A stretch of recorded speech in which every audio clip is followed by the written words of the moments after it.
ఓం శ్రీ గురుభ్యో నమ. ఓం శ్రీ మాత్రే నమ.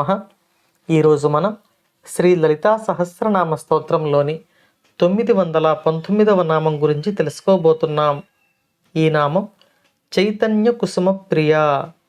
ఈ నామానికి మంత్రస్వరూపం శ్రీ చైతన్య కుసుమ ప్రియాయై నమః. మనం ఈ నామంలో కూడా ధీరులచే అర్చించబడే తల్లి ఎటువంటి ఉపచారాలను అందుకుంటుందో తెలియచేసుకుంటూ ఉన్నాం. మనం ఇంతకుముందు నామంలో తన యొక్క చైతన్యమునే అర్ఘ్యముగా సమర్పించే సాధకుడిని గురించి తెలుసుకున్నాం. అంటే పరమాత్మ స్వరూపిణి అయిన శ్రీ లలితా పరమేశ్వరికి ఆత్మ సమర్పణే నిజమైన అర్ఘ్యము అని తెలుసుకున్నాం. ఇక ఈ నామంలో అమ్మవారు ఎటువంటి కుసుమాలతో అంటే పువ్వులతో పూజను ఇష్టపడతారో ఈ నామంలో మనం తెలుసుకోబోతున్నాం.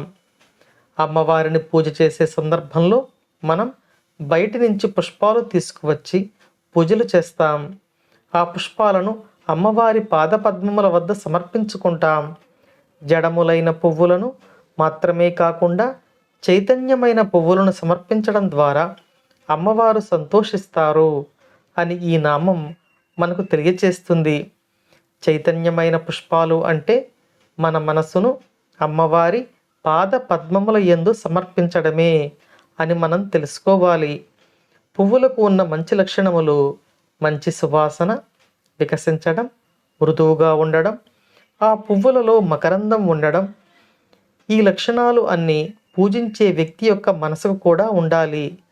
మన మనసు జ్ఞానంతో వికసించుకోవాలి.